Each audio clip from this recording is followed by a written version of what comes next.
पावन पवित्र साहिब श्री गुरु ग्रंथ साहिब जी की हजूरी विच खालसा साजना दिवस विसाखी नूं मनाउण वास्ते जुड़ बैठी गुरु प्यारी साध संगत जी। आओ सब तो पहला गुरु पातशाह की बख्शिश की हुई फतेह की सांझ पाईए जी। वाहिगुरू जी का खालसा वाहिगुरू जी की फतेह। अज का पावन दिहाड़ा सिख इतिहास के विच एक बहुत ही उत्तम दिहाड़ा है, क्योंकि गुरु पातशाह ने इस दिन खालसे नूं साजिया सी। जिवें हुणे साडे रागी साहबान बेनती कर रहे सन कि संगरांदां बहुत मनाईयां जांदियां ने, 12 महीने मनाउने आ, पर जिहड़ी विसाखी की संगरांद आ 1699 नूं गुरु पातशाह ने उस दिन खालसे नूं साजिया सी। इस करके जिहड़ा दिहाड़ा आ ये आम दिहाड़िਆਂ नालों बहुत सिरमौर है। सिख धर्म दे विच पूरा साल गुरु पातशाह के गुरपुरब मनाए जाते हैं। साहिबजादियां का शहीदी दिवस मनाया जाता, गुरु पातशाह के शहीदी पुरब मनाए जाते हैं। श्री गुरु ग्रंथ साहिब जी का प्रकाश पुरब गुरियाई जो गुरु पातशाह ने बख्शिश की सी वो दिहाड़े मनाए जाते हैं। होला महल्ला मनाया जाता, बंदी छोड़ मनाया जाता। तो जो सिख इतिहास के विच असीं विसाखी वाल देखते हैं तो सब तो पहला जिहड़ा सैलीब्रेशन की परंपरा सी वो विसाखी तो शुरू होंदी है। सिख इतिहास के विच गुरु अमरदास पातशाह के वेले तो ये शुरू होंदी आ। कहण तो भाव कि जदों सिक्खी दे विच गुरु पातशाह ने सानू बहुत सारिया संस्थावां दित्तियां, नितनेम दिता, बाणी दित्ती ते नाल दे नाल ही ये जोड़ मेले दिते जिन्हां नूं मनाउण दा ढंग भी दस्सिया कि ये मनाउणे किस तरह ने। क्योंकि विसाखी कल्ले सिखां विच नहीं दूसरिया कौमां विच भी मनाई जाती, पर इसनूं जिहड़ा मनाउण दा तरीका आ वो सिक्खी दा बड़ा निराला आ। पंजाब के सभ्याचार दे विच भी विसाखी मनाई जाती, पर उस सभ्याचार का हिस्सा आ उस दे विच मनोरंजन का जिहड़ा पक्ष आ उसनूं ज़्यादा भारी रखिया जाता। दूसरिया परंपरावां दे विच भी विसाखी मनाउंदे ने। इस दिहाड़े उत्ते जाके तीर्थां ते इशनान करना ते उन्हां लोकां दा ये विश्वास हुंदा आ कि जिहड़े कीते होए साडे माड़े कर्म आ, पाप आ, इन्हां दिहाड़िਆਂ दे उत्ते जदों असीं तीर्थां ते इशनान करदे आ तो जाके नहाउण दे नाल खत्म हो जाते हैं। पर गुरबाणी च गुरु पातशाह ने फरमान कर दिता, तीर्थ नहावन जाओ तीर्थ नाम है। कि एक गुरसिख ने सिख ने नाम रूपी तीर्थ दे विच इशनान करके अपनी जिहड़ी कर्मां दी मैल आ उसनूं उतारना। तो सिੱਖੀ दे विच जदों विसाखी की शुरुआत हुंदी आ, जे इस गुरु पातशाह ने सानू संस्थावां दित्तियां उन्हां दे पिछे भी एक मकसद सी। जे गुरु नानक पातशाह ने धर्मसाल दी तो धर्मसाल दे विच संगत, लंगर, पंगत ये सारे कॉन्सैप्ट दिते। इन्हां दे कुछ उद्देश सी कि संगत नूं परमात्मा दे नाम नाल जोड़ना ते आपसी जिहड़ा उन्हां दा भाईचारा आ सांझे रूप दे विच एक कलैक्टिवली एफर्ट जिहड़ा गुरु पातशाह ने शुरू कीता सी। ते विसाखी की जिहड़ी दास्तान आ ये भी कुछ इस तरह शुरू होंदी आ। गुरु अमरदास पातशाह दे वेले भाई पारो नाम का एक सिख सी, वो गुरु पातशाह अगे आके बेनती करते आ कि वापर की रिया जिहड़ी संगत हैगी आ ये गुरु घर दे विच, क्योंकि गुरु अमरदास पातशाह दे वेले जिहड़ा सिੱਖੀ दा केंद्र है गोइंदवाल साहब आ, इस करके जिहड़ी विसाखी की शुरुआत है ये भी गोइंदवाल साहब तो हुंदी आ। ते साध संगत जी आप जी नूं पता होएगा कि गुरु पातशाह ने 22 मंजियां की स्थापना की सी। पंजाब, काबुल, माझा, मालवा, दुआबा ਵੱਖ-ਵੱਖ ਖੇਤਰਾਂ ਦੇ ਵਿੱਚ ਮੰਜੀਦਾਰ ਥਾਪੇ ਸਨ ਸਿੱਖੀ ਦਾ ਪ੍ਰਚਾਰ ਕਰਨ ਦੇ ਲਈ, ਤੇ ਉਹਨਾਂ ਦੇ ਵਿੱਚ ਬੀਬੀਆਂ ਵੀ ਸਨ। ਤੇ ਜਦੋਂ ਸੰਗਤ ਗੁਰੂ ਘਰ ਦੇ ਵਿੱਚ ਆਉਂਦੀ ਸੀ ਤੇ ਵੱਖ-ਵੱਖ ਦਿਨਾਂ ਦੇ ਉੱਤੇ, ਵੱਖ-ਵੱਖ ਦਿਹਾੜਿਆਂ ਦੇ ਉੱਤੇ ਆਉਂਦੀ ਸੀ। ਤੇ ਇਸ ਸਮੱਸਿਆ ਦੇ ਵਿੱਚੋਂ ਭਾਈ ਪਾਰੋ ਜੀ ਨੇ ਇੱਕ ਬੇਨਤੀ ਕੀਤੀ, ਜਿਸ ਨੂੰ ਕਵੀ ਸੰਤੋਖ ਸਿੰਘ ਜੀ ਗੁਰਪ੍ਰਤਾਪ ਸੂਰਜ ਗ੍ਰੰਥ ਦੇ ਵਿੱਚ ਬੜੇ ਸੋਹਣੇ ਸ਼ਬਦਾਂ ਦੇ ਵਿੱਚ ਲਿਖਦੇ ਨੇ। ਇੱਕ ਦਿਨ ਪਾਰੋ ਨੇ ਕਰੀ ਗੁਰ ਆਗੇ ਅਰਦਾਸ, ਪ੍ਰਿਥਕ ਪ੍ਰਿਥਕ ਸਿੱਖ ਸੰਗਤ ਆਵਤ ਹੈ ਤੁਮ ਪਾਸ। कि संगत जिहड़ी आ ਵੱਖ-ਵੱਖ दिनां दे उत्ते तुहाडे कोल आउंदी आ। हुण जदों संगत ਵੱਖ-ਵੱਖ दिनां दे उत्ते आ रही आ ते सिख ने विचार कीती कि इहदे आउण दे नाल फर्क ही पै रिहा है। ये विवेक की निशानी आ कि हर उस चीज़ नूं चंगी तरह विचारना जिस दे नाल सिੱਖੀ दा भला हो सके, जिस दे नाल सिख दी गुरु विच शरधा वध सके, इन्हां दिनां नाल जुड़ सके। जदों ਵੱਖ-ਵੱਖ दिनां ते आ रही है फिर दसदे कि इहदा फर्क ही पैंदा आ। नहीं परस्पर मिलबो होए भाओ भरम प्रेम नहे धारे कोई।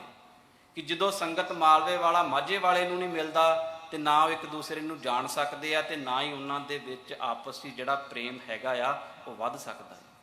ਉਹ ਇਹ ਸਮੱਸਿਆ ਆ। ਤੇ ਜਿੱਥੇ ਗੁਰੂ ਪਾਤਸ਼ਾਹ ਨੇ ਜਾਤ ਪਾਤ ਦੇ ਵਿਤਕਰੇ ਖਤਮ ਕੀਤੇ ਸਾਰੇ, ਅਸੀਂ ਪਹਿਲਾਂ ਵੀ ਗੱਲ ਕੀਤੀ ਸੀ ਆਪਣੇ ਇੱਕ ਲੈਕਚਰ ਦੇ ਵਿੱਚ, ਤੇ ਉੱਥੇ ਜਿਹੜੇ ਖੇਤਰੀ ਵਿਤਕਰੇ ਸਨ ਕਿ ਮਾਝਾ, ਮਾਲਵਾ, ਦੁਆਬਾ, ਕਾਬੁਲ, ਅਫਗਾਨਿਸਤਾਨ ਤੇ ਗੁਰੂ ਤੇਗ ਬਹਾਦਰ ਪਾਤਸ਼ਾਹ ਦੇ ਜਿਹੜੇ ਵਿਚਾਰਾਂ ਚੱਲਦੀਆਂ ਸੀ ਉਹਦੇ ਵਿੱਚ ਅਸੀਂ ਦੇਖਦੇ ਹਾਂ ਕਿ ਕਿੱਥੋਂ ਤੱਕ ਗੁਰੂ ਪਾਤਸ਼ਾਹ ਨੇ ਸਿੱਖੀ ਦੀ ਜਿਹੜੀ ਮਹਿਕ ਆ ਢਾਕਾ ਤੱਕ ਗੁਰੂ ਨਾਨਕ ਪਾਤਸ਼ਾਹ ਨੇ ਕਿੱਥੇ ਕਿੱਥੇ ਜਾ ਕੇ ਸਿੱਖੀ ਦਾ ਬੂਟਾ ਲਗਾਇਆ। ਤੇ ਇਹਦੇ ਪਿੱਛੇ ਇਹ ਵੀ ਸੀ ਕਿ ਜਿਹੜਾ ਖੇਤਰੀ ਵਖਰੇਵਾ ਹੁੰਦਾ ਆ ਉਹ ਵੀ ਮਿਟ ਸਕੇ ਤੇ ਆਪਸ ਦੇ ਵਿੱਚ ਸੰਗਤ ਜਿਹੜੀ ਆ ਇੱਕ ਸਾਂਝੇ ਦਿਨ ਗੁਰੂ ਘਰ ਦੇ ਵਿੱਚ ਆ ਸਕੇ, ਜਿਹਦੇ ਨਾਲ ਉਹਨਾਂ ਦਾ ਆਪਸ 'ਚ ਪ੍ਰੇਮ ਪਿਆਰ ਜਿਹੜਾ ਆ ਉਹ ਵੱਧ ਸਕੇ। ਤੇ ਗੁਰੂ ਪਾਤਸ਼ਾਹ ਅੱਗੇ ਜਦੋਂ ਅਰਦਾਸ ਕਰਦੇ ਨੇ ਤੇ ਫਿਰ ਕਹਿੰਦੇ ਨੇ ਆਪਸ ਮੇਂ ਜਬ ਪ੍ਰਾਪਤ ਮੇਲਾ ਭਾਉ ਭਗਤ ਬਹੁ ਵਦੇ ਸੁਹੇਲਾ ਰਾਵਰ ਕੀ ਰਜਾਏ ਬਨ ਜੈ ਹੈ ਦੂਰ ਦੂਰ ਕੇ ਸਿੱਖ ਮਿਲੇ। ਦੂਰ ਦੂਰ ਦੇ ਸਿੱਖ ਜਦੋਂ ਆਪਸ 'ਚ ਮਿਲਣਗੇ ਤੇ ਉਹਨਾਂ ਦਾ ਆਪਸੀ ਪ੍ਰੇਮ ਪਿਆਰ ਵਧੇਗਾ। ਤੇ ਜਿਸ ਦਿਨ ਗੁਰੂ ਗੋਬਿੰਦ ਸਿੰਘ ਪਾਤਸ਼ਾਹ ਨੇ ਖਾਲਸਾ ਸਾਜਿਆ ਤੇ ਪੰਜ ਪਿਆਰੇ ਅਸੀਂ ਜੇ ਦੇਖੀਏ ਉਹਨਾਂ ਦੇ ਖੇਤਰ ਕਿਹੜੇ ਕਿਹੜੇ ਨੇ। ਭਾਈ ਦਿਆਲ ਸਿੰਘ ਜੀ ਲਾਹੌਰ ਤੋਂ ਆਉਂਦੇ ਨੇ, ਭਾਈ ਧਰਮ ਸਿੰਘ ਜੀ ਹਸਤਾਨਾਪੁਰ ਦਿੱਲੀ ਦੇ ਮੇਰਠ ਦੇ ਇਲਾਕਾ ਸੀ ਉਹਨਾਂ ਦਾ, ਤੇ ਭਾਈ ਹਿੰਮਤ ਸਿੰਘ ਜੀ ਜਗਨਨਾਥਪੁਰੀ ਉੜੀਸਾ ਦੇ ਵਿੱਚੋਂ ਆਉਂਦੇ ਨੇ, ਭਾਈ ਮੋਹਕਮ ਸਿੰਘ ਜੀ ਦਵਾਰਕਾ ਗੁਜਰਾਤ ਤੋਂ ਆਉਂਦੇ ਨੇ, ਤੇ ਭਾਈ ਸਾਹਿਬ ਸਿੰਘ ਜੀ ਬਿਦਰ ਕਰਨਾਟਕਾ ਤੋਂ ਆਉਂਦੇ ਨੇ। ਖੇਤਰੀ ਵਖਰੇਵੇਂ ਜਿਹੜੇ ਨੇ ਉਹ ਵੀ ਮਿਟਦੇ ਨੇ ਇਸ ਖਾਲਸਾ ਸਾਜਨਾ ਦਿਵਸ ਵਾਲੇ ਦਿਨ। ਤੇ ਜਿਹੜੀ ਸ਼ੁਰੂਆਤ ਕੀਤੀ ਸੀ ਗੁਰੂ ਅਮਰਦਾਸ ਪਾਤਸ਼ਾਹ ਨੇ, ਕਹਿਣ ਤੋਂ ਭਾਵ ਕਿ 100 ਸਾਲ ਬਾਅਦ ਇਹ ਜਿਹੜੇ ਵਖਰੇਵੇਂ ਆ ਸਾਰੇ ਖਤਮ ਹੁੰਦੇ ਆ। ਇਹ ਗੁਰੂ ਪਾਤਸ਼ਾਹ ਦਾ ਇੱਕ ਮਨੋਰਥ ਸੀ, ਇੱਕ ਉਦੇਸ਼ ਸੀ ਖਾਲਸਾ ਵਿਸਾਖੀ ਨੂੰ ਸ਼ੁਰੂ ਕਰਨ ਦਾ। ਤੇ ਜਦੋਂ ਅੱਜ ਅਸੀਂ ਵਿਸਾਖੀ ਦੀ ਗੱਲ ਕਰਦੇ ਹਾਂ ਤੇ ਸਾਨੂੰ ਸਾਰਿਆਂ ਨੂੰ ਪਤਾ ਕਿ ਉਸ ਸਮੇਂ ਉੱਥੇ ਕੌਤਕ ਕੀ ਵਾਪਰਿਆ। ਗੁਰੂ ਪਾਤਸ਼ਾਹ ਨੇ ਸਭ ਤੋਂ ਪਹਿਲਾਂ ਸੀਸ ਦੀ ਮੰਗ ਕੀਤੀ ਤੇ ਆਮ ਤੌਰ ਤੇ ਇਸ ਨੂੰ ਇਹ ਵੇਖਿਆ ਜਾਂਦਾ ਕਿ ਇਸ ਤਰ੍ਹਾਂ ਦਾ ਕੌਤਕ ਪਹਿਲਾਂ ਬਿਲਕੁਲ ਨਹੀਂ ਵਾਪਰਿਆ। ਬਿਲਕੁਲ ਸੱਚੀ ਗੱਲ ਆ ਕਿ ਇਸ ਤਰ੍ਹਾਂ ਦਾ ਕੌਤਕ ਬਿਲਕੁਲ ਨਹੀਂ ਵਾਪਰਿਆ ਸਿੱਖ ਇਤਿਹਾਸ ਦੇ ਵਿੱਚ ਪਹਿਲਾਂ, ਪਰ ਇਸ ਕੌਤਕ ਦੀਆਂ ਜਿਹੜੀਆਂ ਰਮਜ਼ਾਂ ਸਨ ਉਹ ਪਹਿਲਾਂ ਵਾਪਰੀਆਂ ਸਨ। ਅਸੀਂ ਗੁਰੂ ਨਾਨਕ ਪਾਤਸ਼ਾਹ ਦੇ ਵੇਲੇ ਜਾਂਦੇ ਹਾਂ ਜਦੋਂ ਭਾਈ ਲਹਿਣਾ ਤੇ ਬਾਕੀ ਗੁਰਸਿੱਖਾਂ ਦੀ ਪ੍ਰੀਖਿਆ ਚੱਲ ਰਹੀ ਆ, ਵੱਖ-ਵੱਖ ਸਾਖੀਆਂ ਤੋਂ ਸਾਨੂੰ ਪਤਾ ਲੱਗਦਾ ਕਿ ਉੱਥੇ ਜਿੱਥੇ ਬਾਕੀ ਸਿੱਖਾਂ ਦਾ ਸਿਦਕ ਪਰਖਿਆ ਜਾਂਦਾ, ਉਹਨਾਂ ਦਾ ਭਰੋਸਾ ਪਰਖਿਆ ਜਾਂਦਾ, ਉਹਨਾਂ ਦੀ ਸੇਵਾ ਪਰਖੀ ਜਾਂਦੀ ਆ ਗੁਰੂ ਨਾਨਕ ਪਾਤਸ਼ਾਹ ਦੁਆਰਾ। ਤੇ ਉਹਦੇ ਵਿੱਚੋਂ ਭਾਈ ਲਹਿਣਾ ਨਿੱਤਰ ਕੇ ਸਾਹਮਣੇ ਆਉਂਦੇ ਨੇ ਤੇ ਭਾਈ ਲਹਿਣਾ ਜੀ ਸਾਰੇ ਸਿਦਕ ਦੇ ਵਿੱਚੋਂ, ਸਾਰੀਆਂ ਸੇਵਾਵਾਂ ਦੇ ਵਿੱਚੋਂ, ਗੁਰੂ ਦੇ ਹੁਕਮ ਦੇ ਵਿੱਚੋਂ ਪਾਸ ਹੁੰਦੇ ਚੱਲਦੇ ਆਉਂਦੇ ਨੇ। ਸਾਨੂੰ ਦੇਖਣਾ ਪਏਗਾ ਗੁਰੂ ਨਾਨਕ ਪਾਤਸ਼ਾਹ ਦੇ ਵੇਲੇ ਜਿਹੜਾ ਇਹ ਪਰਖਣ ਦਾ ਸਿਲਸਿਲਾ ਸ਼ੁਰੂ ਹੋਇਆ ਸੀ ਸਿੱਖਾਂ ਪੁੱਤਰਾਂ ਘੋਖ ਕੇ। ਗੁਰਬਾਣੀ ਦੇ ਵਿੱਚ ਵੀ ਗੁਰੂ ਪਾਤਸ਼ਾਹ ਨੇ ਇਹ ਫਰਮਾਨ ਕੀਤਾ ਆ ਕਿ ਸਿੱਖਾਂ ਨੂੰ ਪੁੱਤਰਾਂ ਨੂੰ ਘੋਖਣ ਤੋਂ ਬਾਅਦ ਜਿਹੜੀ ਆ ਗੁਰਿਆਈ ਦੀ ਬਖਸ਼ਿਸ਼ ਜਿਹੜੀ ਆ ਉਹ ਭਾਈ ਲਹਿਣੇ ਤੇ ਹੁੰਦੀ ਆ। ਤੇ ਜਿਸ ਦਿਨ ਵਿਸਾਖੀ ਵਾਲਾ ਦਿਨ ਹੁੰਦਾ ਆ ਉਸ ਦਿਨ ਵੀ ਗੁਰੂ ਪਾਤਸ਼ਾਹ ਪਰਖ ਕਰਦੇ ਨੇ। ਜਿਹੜੀ ਪਰਖ ਦੀ ਰੀਤ ਗੁਰੂ ਨਾਨਕ ਪਾਤਸ਼ਾਹ ਨੇ ਸ਼ੁਰੂ ਕੀਤੀ ਸੀ, ਵਿਸਾਖੀ ਵਾਲੇ ਦਿਨ ਗੁਰੂ ਗੋਬਿੰਦ ਸਿੰਘ ਪਾਤਸ਼ਾਹ ਨੇ ਉਸ ਪਰਖ ਦਾ ਸਿਖਰ ਸਿਰਜਿਆ। ਉਹਦੇ ਵਿੱਚ ਆਪਸੀ ਸੰਬੰਧ ਆ। ਗੁਰੂ ਨਾਨਕ ਪਾਤਸ਼ਾਹ ਵੱਖਰੇ ਵੱਖਰੇ ਰੂਪਾਂ ਦੇ ਵਿੱਚ, ਕਦੀ ਬਾਬਾ ਅਮਰਦਾਸ ਜਿਹੜਾ 12 ਸਾਲ ਸੇਵਾ ਕਰਦੇ ਨੇ ਗੁਰੂ ਅੰਗਦ ਦੇ ਪਾਤਸ਼ਾਹ ਦੀ, ਕਦੀ ਥੜਾ ਬਣਾਉਣ ਦੀ ਗੱਲ ਕੀਤੀ ਜਾਂਦੀ ਆ। ਤੇ ਇਹਨਾਂ ਨੂੰ ਇੱਕ ਇੱਕ ਨਿਰੰਤਰ ਕੜੀ ਦਾ ਹਿੱਸਾ ਸਮਝੀਏ, ਅਸੀਂ ਵੱਖ-ਵੱਖ ਨਾ ਸਮਝੀਏ, ਕਿਉਂਕਿ ਅੱਜ ਜਦੋਂ ਅਸੀਂ ਵੱਖ-ਵੱਖ ਸਮਝਣਾ ਸ਼ੁਰੂ ਕਰਤਾ ਤੇ ਇਹਦੇ ਨਾਲ ਥੋੜ੍ਹੀਆਂ ਦੁਬਿਧਾਵਾਂ ਖੜੀਆਂ ਹੋ ਗਈਆਂ। ਅਸੀਂ ਸਿੱਖ ਤੇ ਖਾਲਸੇ ਦੇ ਵਿੱਚ ਜਿਹੜਾ ਵਖਰੇਵਾਂ ਪਾਉਣਾ ਸ਼ੁਰੂ ਕਰਤਾ। ਤੁਸੀਂ ਸਾਧ ਸੰਗਤ ਜੀ ਇੱਕ ਸਰਦਾਰ ਕਪੂਰ ਸਿੰਘ ਦਾ ਆਰਟੀਕਲ ਆ, ਬੜੇ ਸਿੱਖ ਥਿੰਕਰ ਹੋਏ, ਸਿੱਖ ਚਿੰਤਕ ਹੋਏ, ਸਿੱਖ ਤੇ ਸਿੰਘ, ਪੰਜਾਬੀ ਵਿੱਚ ਵੀ ਹੈਗਾ ਤੇ ਇੰਗਲਿਸ਼ ਵਿੱਚ ਵੀ ਹੈਗਾ। ਉਹਨੂੰ 2-4 ਵਾਰੀ ਧਿਆਨ ਨਾਲ ਪੜ੍ਹ ਕੇ ਸਮਝਣ ਦੀ ਕੋਸ਼ਿਸ਼ ਕਰਨਾ ਤੇ ਉਹਦੇ ਵਿੱਚ ਕਲੈਰਿਟੀ ਹੋ ਜਾਏਗੀ ਸਿੱਖ ਤੇ ਸਿੰਘ ਦੇ ਵਿੱਚ ਕੋਈ ਫਰਕ ਹੈਗਾ ਜਾਂ ਨਹੀਂ ਹੈਗਾ।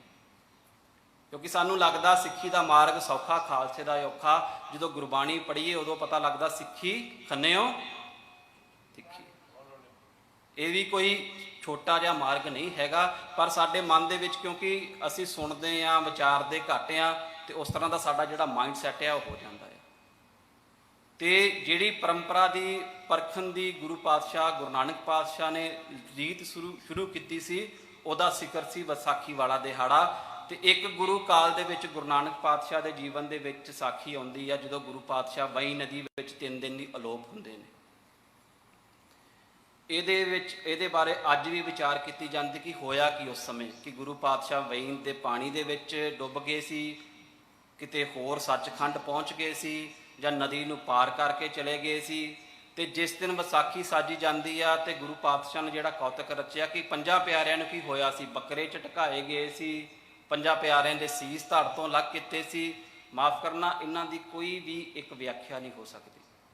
ਇਹਨਾਂ ਨੂੰ ਅਸੀਂ ਐਗਜ਼ੈਕਟਲੀ ਜਾਣਨ ਦੀ ਕੋਸ਼ਿਸ਼ ਕਰ ਰਹੇ ਹਾਂ ਤੇ ਜਿਹੜਾ ਕਦੀ ਵੀ ਜਾਣਿਆ ਨਹੀਂ ਜਾ ਸਕਦਾ, ਕਿਉਂਕਿ ਇਹ ਗੁਰੂ ਦੇ ਇਸ ਤਰ੍ਹਾਂ ਦੇ ਕੌਤਕ ਹੁੰਦੇ ਨੇ। ਪਰ ਇਹਨਾਂ ਦੇ ਵਿੱਚ ਇੱਕ ਸਾਂਝ ਹੈਗੀ ਦੋਨਾਂ ਘਟਨਾਵਾਂ ਦੇ ਵਿੱਚ।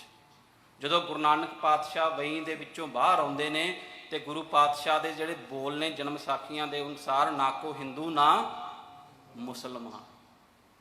ਤੇ ਗੁਰੂ ਗੋਬਿੰਦ ਸਿੰਘ ਪਾਤਸ਼ਾਹ ਨੇ ਵੀ ਜਦੋਂ ਖਾਲਸਾ ਸਾਜਿਆ, ਉਦੋਂ ਜਿਹੜਾ ਸਵਈਆ ਆਪਾਂ ਰਹਿਰਾਸ ਸਾਹਿਬ ਦੇ ਵਿੱਚ ਪੜ੍ਹਦੇ ਹਾਂ, ਰਾਮ ਰਹੀਮ ਪੁਰਾਣ ਕੁਰਾਨ ਅਨੇਕ ਕਹੇ ਮਤ, ਇਸ ਸਵਈਏ ਦਾ ਇਹਨਾਂ ਦੋਵਾਂ ਦਾ ਜਿਹੜਾ ਭਾਵ ਆ, ਮੀਨਿੰਗ ਆ, ਉਹ ਇੱਕ ਆ। ਸ਼ਬਦ ਵੱਖਰੇ ਵੱਖਰੇ ਨੇ ਤੇ ਇਹਨਾਂ ਮੀਨਿੰਗਾਂ ਨੂੰ ਅਸੀਂ ਸਮਝਣ ਦੀ ਕੋਸ਼ਿਸ਼ ਕਰੀਏ ਕਿ ਗੁਰੂ ਪਾਤਸ਼ਾਹ ਨੇ ਇੱਕ ਤੀਸਰ ਪੰਥ ਦੀ, ਗੁਰੂ ਨਾਨਕ ਪਾਤਸ਼ਾਹ ਨੇ ਉਦੋਂ ਗੁਰਿਆਈ ਦੀ ਬਖਸ਼ਿਸ਼ ਕੀਤੀ ਸੀ, ਪਰਮਾਤਮਾ ਕੋਲੋਂ ਉਹਨਾਂ ਨੂੰ ਪ੍ਰਾਪਤ ਹੁੰਦੀ ਆ।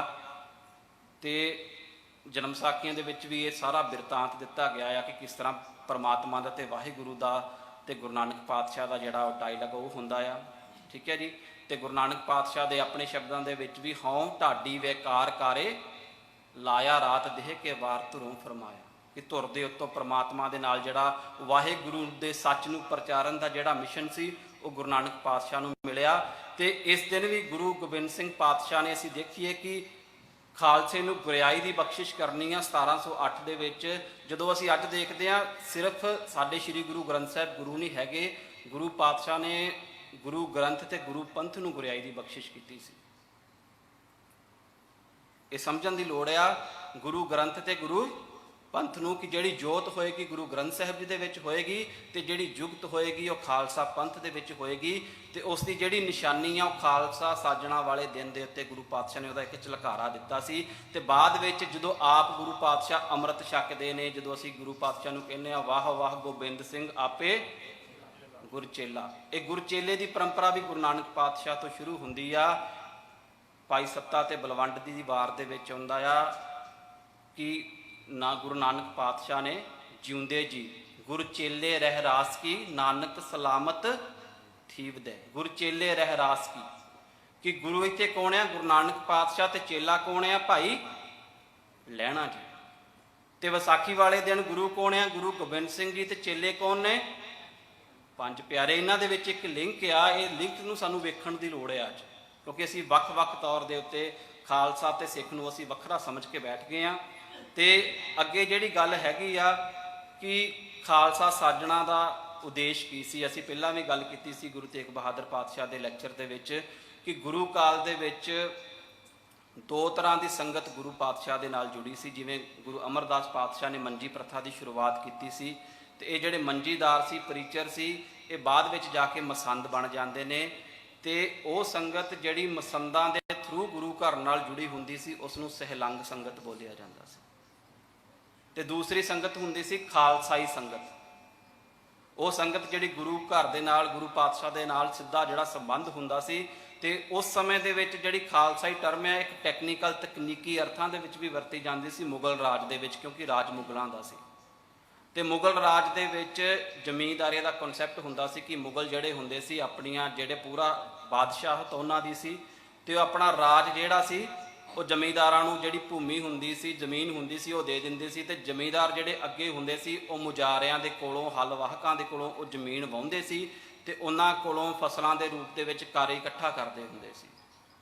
ਤੇ ਇੱਕ ਜ਼ਮੀਨ ਹੁੰਦੀ ਸੀ ਜਿਹੜੀ ਬਾਦਸ਼ਾਹ ਦੇ ਸਿੱਧੇ ਸੰਪਰਕ ਦੇ ਵਿੱਚ ਹੁੰਦੀ ਸੀ। ਉਸ ਜ਼ਮੀਨ ਦੇ ਵਿੱਚ ਕੋਈ ਵੀ ਵਿਚੋਲਾ, ਕੋਈ ਵੀ ਮੀਡੀਏਟਰ ਨਹੀਂ ਸੀ ਹੁੰਦਾ, ਉਸਨੂੰ ਖਾਲਸਾਈ ਜ਼ਮੀਨ ਕਿਹਾ ਜਾਂਦਾ ਸੀ।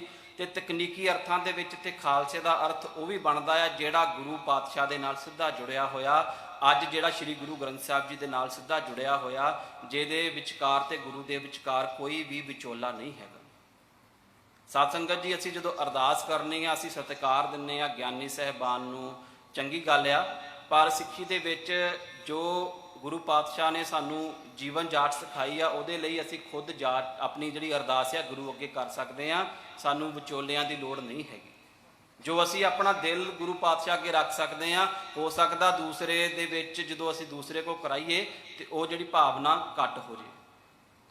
ਕਹਿਣ ਤੋਂ ਭਾਵ ਕਿ ਜਿਹੜੀ ਪ੍ਰੀਸਲੀ ਕਲਾਸ ਦਾ ਕਨਸੈਪਟ ਸੀ ਉਹ ਵੀ ਖਤਮ ਹੁੰਦਾ। ਤੇ ਗੁਰੂ ਪਾਤਸ਼ਾਹ ਨੇ ਫਿਰ ਇਹ ਮਸੰਦਾਂ ਨਾਲ ਵਾਪਰਿਆ ਕੀ, ਕਿਉਂਕਿ ਜਦੋਂ ਸੰਗਤ ਇਹਨਾਂ ਨਾਲ ਜੁੜਦੀ ਸੀ, ਇਹ ਪੈਸਾ ਇਕੱਠਾ ਕਰਦੇ ਸੀ, ਜਦੋਂ ਪੈਸਾ ਆਇਆ ਤੇ ਹੌਲੀ ਹੌਲੀ ਇਹ ਪ੍ਰਿਸ਼ਟ ਹੋ ਜਾਂਦੇ ਆ।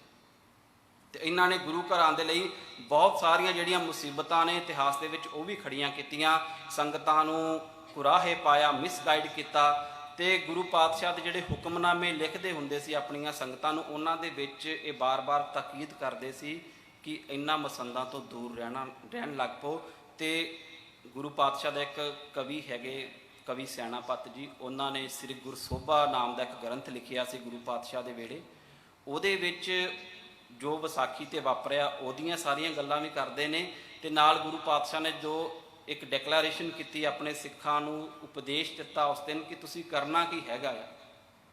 ਗੁਰੂ ਪਾਤਸ਼ਾਹ ਦੇ ਸ਼ਬਦ ਨੇ ਕਿ ਜੋ ਉਹਨਾਂ ਨੇ ਕਿਹਾ ਉਸ ਨੂੰ ਕਵੀ ਸੈਨਾਪਤ ਜੀ ਨੇ ਆਪਣੇ ਸ਼ਬਦਾਂ ਦੇ ਵਿੱਚ ਇਸ ਤਰ੍ਹਾਂ ਬਿਆਨ ਕੀਤਾ, ਕਰਨਹਾਰ ਕਰਤਾਰ ਹੁਕਮ ਕਰਤੇ ਕੀਆ, ਕਰਮ ਸੰਦ ਸਭ ਦੂਰ ਖਾਲਸਾ ਕਰ ਲਿਆ, ਸਿਮਰਤ ਨਾਮ ਪੁਨੀਤ ਟੂਟਤ ਫੰਦ ਹੈ, ਭਏ ਖਾਲਸਾ ਸੋਏ ਛੋੜ ਮਸੰਦ ਹੈ।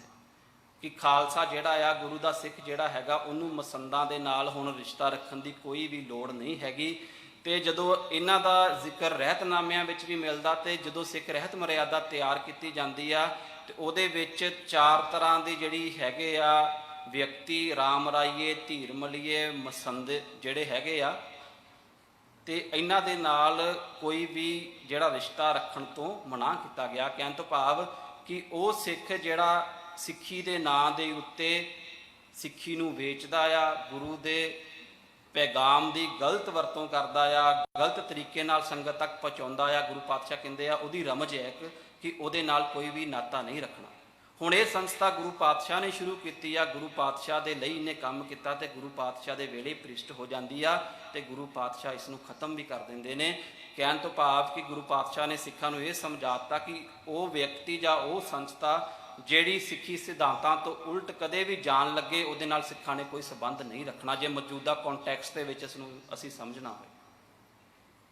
ਤੇ ਇਸ ਤੋਂ ਜਿਹੜੀ ਅਗਲੀ ਗੱਲ ਹੈ, ਜਿਹੜੀ ਸਭ ਤੋਂ ਇੰਪੋਰਟੈਂਟ ਹੈਗੀ ਆ, ਕਿ ਅੱਜ ਜਦੋਂ ਖਾਲਸਾ ਸਾਜਣਾ ਦੀ ਗੱਲ ਕੀਤੀ ਜਾਂਦੀ ਆ, ਤੇ ਇਕੱਲੇ ਸਿੱਖ ਨਹੀਂ ਇਸ ਬਾਰੇ ਗੱਲਾਂ ਕਰਦੇ, ਬਹੁਤ ਸਾਰੇ ਜਿਹੜੇ ਗੈਰ ਸਿੱਖ ਨੇ ਉਹ ਵੀ ਆਪਣੇ ਆਪਣੇ ਤਰੀਕੇ ਦੇ ਨਾਲ ਖਾਲਸਾ ਸਾਜਣਾ ਦਿਵਸ ਨੂੰ ਸਮਝਣ ਦੀ ਕੋਸ਼ਿਸ਼ ਕਰਦੇ ਨੇ। ਤੇ ਸੋਸ਼ਲ ਮੀਡੀਆ ਦੇ ਉੱਤੇ ਬੜੇ ਬੜੇ ਵਰਲਡ ਦੇ ਪ੍ਰੋਮੀਨੈਂਟ ਲੀਡਰਸ ਹੈਗੇ ਨੇ ਜਿਨ੍ਹਾਂ ਨੇ ਖਾਲਸਾ ਸਾਜਣਾ ਦਿਵਸ ਦੇ ਬਾਰੇ ਆਪਣੇ ਵਿਚਾਰ ਕੀਤੇ, ਤੇ ਉਹਨਾਂ ਦੇ ਵਿਚਾਰਾਂ ਦੇ ਵਿੱਚ ਇੱਕ ਜਿਹੜੀ ਸਾਂਝ ਹੁੰਦੀ ਆ, ਉਹ ਇਹ ਗੱਲ ਕਰਦੇ ਨੇ ਕਿ ਖਾਲਸਾ ਜਿਹੜਾ ਸੀ ਇਤਿਹਾਸਿਕ ਪਰਿਸਥਿਤੀਆਂ ਦੇ ਵਿੱਚ ਸਾਜਿਆ ਗਿਆ। ਇਸ ਨੂੰ ਸਮਝਣ ਦੀ ਲੋੜ ਆ ਕਿ ਇਤਿਹਾਸਿਕ ਪਰਿਸਥਿਤੀ ਉਹ ਹੁੰਦੀ ਆ ਕਿ ਜਦੋਂ ਕਿਸੇ ਸਮੇਂ ਦੇ ਵਿੱਚ ਕਿਸੇ ਚੀਜ਼ ਦੀ ਲੋੜ ਹੋਏ। ਜਦੋਂ ਇਹ ਗੱਲ ਕਰਦੇ ਨੇ, ਉਹਨਾਂ ਦਾ ਕਹਿਣ ਤੋਂ ਭਾਵ ਹੁੰਦਾ ਕਿ ਉਦੋਂ ਜਿਹੜੇ ਮੁਗਲ ਸੀ ਉਹ ਲੋਕਾਂ ਤੇ ਤਸੱਦਦ ਕਰਦੇ ਸੀ, ਤੇ ਮੁਗਲਾਂ ਦੇ ਖਿਲਾਫ ਲੜਾਈ ਕਰਨ ਦੇ ਲਈ ਇੱਕ ਇਸ ਤਰ੍ਹਾਂ ਦੀ ਕੌਮ ਦੀ ਲੋੜ ਸੀ ਜਿਹੜੀ ਉਹਨਾਂ ਦੇ ਨਾਲ ਲੜ ਸਕੇ। ਤੇ ਉਸ ਪਰਿਸਥਿਤੀ ਦੇ ਵਿੱਚੋਂ, ਉਸ ਜ਼ਰੂਰਤ ਦੇ ਵਿੱਚੋਂ ਖਾਲਸੇ ਦੀ ਸਾਜਣਾ ਦਾ ਜਨਮ ਹੋਇਆ, ਜੋ ਕਿ ਖਾਲਸਾ ਸਾਜਣਾ ਦਿਵਸ ਨੂੰ ਬਿਲਕੁਲ ਮਿਸ ਇੰਟਰਪ੍ਰੇਟ ਕਰਦਾ। ਸਾਧ ਸੰਗਤ ਜੀ, ਜੇ ਅਸੀਂ ਦੇਖੀਏ ਸਿੱਖੀ ਦਾ ਇਤਿਹਾਸ ਪੜ੍ਹ ਕੇ ਕਿ ਖਾਲਸਾ ਸਾਜਣਾ ਤੋਂ ਪਹਿਲਾਂ ਸਿੱਖਾਂ ਨੇ ਜੰਗਾਂ ਨਹੀਂ ਸੀ ਕੀਤੀਆਂ। ਜੰਗਾਂ ਦਾ ਸਿਲਸਿਲਾ ਮੁਗਲਾਂ ਦੇ ਨਾਲ ਗੁਰੂ ਹਰਗੋਬਿੰਦ ਪਾਤਸ਼ਾਹ ਦੇ ਵੇਲੇ ਸ਼ੁਰੂ ਹੋ ਜਾਂਦਾ ਹੈ। ਘੱਟੋ ਘੱਟ 4 ਜੰਗਾਂ ਗੁਰੂ ਹਰਗੋਬਿੰਦ ਪਾਤਸ਼ਾਹ ਨੇ ਮੁਗਲਾਂ ਦੇ ਨਾਲ ਲੜੀਆਂ। ਗੁਰੂ ਗੋਬਿੰਦ ਸਿੰਘ ਪਾਤਸ਼ਾਹ ਨੇ ਖਾਲਸਾ ਸਾਜਣਾ ਤੋਂ ਪਹਿਲਾਂ ਵੀ, ਜਿਹੜੀ ਸਭ ਤੋਂ ਪਹਿਲੀ ਭੰਗਾਣੀ ਦੀ ਜੰਗ ਹੁੰਦੀ ਆ, 10-11 ਸਾਲ ਪਹਿਲਾਂ ਹੋ ਚੁੱਕੀ ਸੀ। ਤੇ ਗੁਰੂ ਪਾਤਸ਼ਾਹ ਦੇ ਜਿਹੜੇ ਸਿੱਖ ਸੀ ਉਹ ਪਹਿਲਾਂ ਵੀ ਸ਼ਸਤਰਬੱਧ ਸੀ। ਇਹ ਨਹੀਂ ਕਿ ਖਾਲਸਾ ਸਾਜਣਾ ਤੋਂ ਬਾਅਦ ਹੀ ਜਿਹੜੇ ਸਿੱਖ ਨੇ ਉਹ ਸ਼ਸਤਰਬੱਧ ਹੁੰਦੇ ਨੇ, ਉਹ ਪਹਿਲਾਂ ਵੀ ਸ਼ਸਤਰਬੱਧ ਸਨ। ਤੇ ਜਦੋਂ ਇਹ ਸਵਾਲ ਖੜਾ ਕੀਤਾ ਜਾਂਦਾ ਕਿ ਇਤਿਹਾਸਕ ਪਰਿਸਥਿਤੀਆਂ ਦੇ ਵਿੱਚੋਂ ਕੌਮ ਜਿਹੜੀ ਹੈ ਇਹਦਾ ਜਨਮ ਹੋਇਆ, ਤੇ ਨਾਲ ਦੇ ਨਾਲ ਇੱਕ ਸਵਾਲ ਖੜਾ ਹੋ ਜਾਂਦਾ ਕਿ ਉਸ ਸਮੇਂ ਇਸ ਕੌਮ ਦੀ ਲੋੜ ਸੀ, ਅੱਜ ਇਸ ਦੀ ਲੋੜ ਨਹੀਂ ਹੈਗੀ। ਇਹ ਬੜਾ ਵੱਡਾ ਪ੍ਰਸ਼ਨ ਖੜਾ ਹੁੰਦਾ, ਤੇ ਸਾਨੂੰ ਇਹਨਾਂ ਪ੍ਰਸ਼ਨਾਂ ਨੂੰ ਸਮਝਣ ਦੀ ਲੋੜ ਆ। ਤੇ ਦੂਜੇ ਪਾਸੇ ਅਸੀਂ ਜਦੋਂ ਦੇਖਦੇ ਹਾਂ ਕਿ 5 ਕਕਾਰ ਜਿਹੜੇ ਨੇ, ਸਰਦਾਰ ਕਪੂਰ ਸਿੰਘ ਨੇ ਆਪਣੇ ਆਰਟੀਕਲ ਦੇ ਵਿੱਚ ਕਲੀਅਰ ਕੀਤਾ ਆ ਕਿ ਇਹ ਸਿੱਖਾਂ ਦੇ ਬਾਣੇ ਦਾ ਪਹਿਲਾਂ ਵੀ ਹਿੱਸਾ ਸਨ। ਗੁਰੂ ਪਾਤਸ਼ਾਹ ਨੇ ਸਿਰਫ ਉਸ ਦਿਨ ਦ੍ਰਿੜ ਕਰਵਾਇਆ ਇਹਨਾਂ ਨੂੰ ਕਿ ਇਹ ਸਾਡੀ ਕੌਮ ਦਾ, ਸਾਡੇ ਪਹਿਰਾਵੇ ਦਾ, ਸਾਡੇ ਜੀਵਨ ਦਾ ਇੱਕ ਜ਼ਰੂਰੀ ਅੰਗ ਨੇ।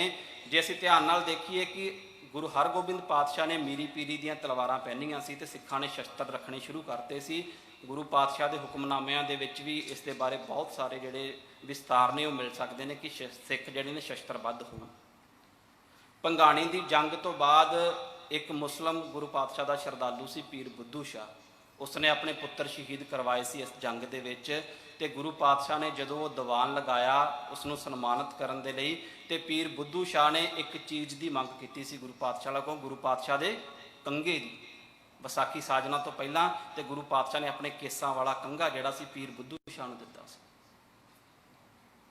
ਕਹਿਣ ਤੋਂ ਭਾਵ ਕਿ ਜਦੋਂ ਇਸ ਤਰ੍ਹਾਂ ਦੀਆਂ ਗੱਲਾਂ ਹੁੰਦੀਆਂ ਫਿਰ ਖਾਲਸੇ ਨੂੰ ਜਿਹੜਾ ਗੁਰੂ ਪਾਤਸ਼ਾਹ ਸਾਜਣ ਦਾ ਉਦੇਸ਼ ਆ ਉਹ ਬਿਲਕੁਲ ਘਟ ਜਾਂਦਾ ਜਦੋਂ ਅਸੀਂ ਇਹ ਗੱਲ ਕਹਿ ਦਿੰਦੇ ਹਾਂ ਕਿ ਖਾਲਸਾ ਇੱਕ ਸਮੇਂ ਦੀ ਲੋੜ ਸੀ ਤੇ ਹੁਣ ਉਹ ਸਮਾਂ ਨਹੀਂ ਹੈਗਾ। ਤੇ ਦੂਸਰੇ ਪਾਸੇ ਸਾਧ ਸੰਗਤ ਦੀ ਜਿਹੜੀ ਜ਼ਰੂਰੀ ਬੇਨਤੀ ਹੈਗੀ ਕਿ ਅੱਜ ਜਦੋਂ ਅੰਮ੍ਰਿਤ ਦੀ ਗੱਲ ਚੱਲਦੀ ਆ ਨਾ, ਤੇ ਬੜੀ ਵਾਰੀ ਅਸੀਂ ਦੇਖਿਆ ਕਿ ਬਹੁਤ ਸਾਰੇ ਵੀਰ ਤੇ ਭੈਣਾਂ ਕੰਫਰਟ ਫੀਲ ਨਹੀਂ ਕਰਦੇ ਕਿ ਬਾਕੀ ਸਾਰੀ ਗੱਲ ਤੇ ਠੀਕ ਆ ਗੁਰੂ ਘਰ ਦੇ ਵਿੱਚ, ਪਰ ਜਿਹੜੀ ਅੰਮ੍ਰਿਤ ਛਕਣ ਵਾਲੀ ਗੱਲ ਆ ਨਾ ਇਹ ਸਹੀ ਨਹੀਂ ਹੈਗੀ। ਮਾਫ਼ ਕਰਨਾ, ਇਹ ਗੁਰੂ ਪਾਤਸ਼ਾਹ ਨੇ ਸਾਨੂੰ ਹੁਕਮ ਕੀਤਾ ਆ, ਇਹ ਕੋਈ ਆਪਸ਼ਨ ਨਹੀਂ ਦਿੱਤੀ। ਜੇ ਅੱਜ ਅਸੀਂ ਇੱਕ ਸਵਾਲ ਪੁੱਛੀਏ ਸਾਰਿਆਂ ਨੂੰ ਕਿ ਅਸੀਂ ਸ੍ਰੀ ਗੁਰੂ ਗ੍ਰੰਥ ਸਾਹਿਬ ਜੀ ਅੱਗੇ ਆ ਕੇ ਮੱਥਾ ਕਿਉਂ ਟੇਕਦੇ ਹਾਂ, ਸਾਨੂੰ ਕਿਹਨਾਂ ਨੇ ਕਿਹਾ ਸੀ ਕਿ ਗੁਰੂ ਗ੍ਰੰਥ ਸਾਹਿਬ ਸਾਡੇ ਗੁਰੂ ਸੀ, ਤੇ ਜਵਾਬ ਆਏਗਾ ਗੁਰੂ ਗੋਬਿੰਦ ਸਿੰਘ ਪਾਤਸ਼ਾਹ ਸਭ ਸਿੱਖਣ ਕੋ ਹੁਕਮ ਹੈ। ਜਿਸ ਗੁਰੂ ਨੇ ਇਹ ਕਿਹਾ ਸੀ ਕਿ ਗੁਰੂ ਗ੍ਰੰਥ ਸਾਹਿਬ ਨੂੰ ਗੁਰੂ ਮੰਨਣਾ, ਤੇ ਉਸ ਗੁਰੂ ਸਾਹਿਬਾਨ ਨੇ ਖੰਡੇ ਦੀ ਪਹੁਲ ਸਾਨੂੰ ਦਿੱਤੀ ਆ। ਤੇ ਇਸ ਦੇ ਲਈ ਇੱਕ ਬੇਨਤੀ ਆ ਕਿ ਜੇ ਅਸੀਂ ਤਿਆਰ ਨਹੀਂ ਹੈਗੇ, ਅਸੀਂ ਸਿੰਪਲੀ ਕਹਿ ਸਕਦੇ ਹਾਂ ਕਿ ਹਜੇ ਮੈਂ ਰੈਡੀ ਨਹੀਂ ਹੈਗਾ। ਕਦੀ ਵੀ ਇਸ ਦੇ ਉੱਤੇ ਪ੍ਰਸ਼ਨ ਨਹੀਂ ਖੜਾ ਕਰਨਾ ਕਿ ਇਹ ਇੰਪੋਰਟੈਂਟ ਨਹੀਂ ਹੈਗਾ, ਇਹ ਗੱਲ ਨਹੀਂ ਕਹਿਣੀ, ਕਿਉਂਕਿ ਜਦੋਂ ਅਸੀਂ ਇਹ ਗੱਲ ਕਰ ਦਿੰਦੇ ਹਾਂ ਸਿੱਧਾ ਸਵਾਲ ਗੁਰੂ ਗੋਬਿੰਦ ਸਿੰਘ ਪਾਤਸ਼ਾਹ ਨੂੰ ਹੁੰਦਾ।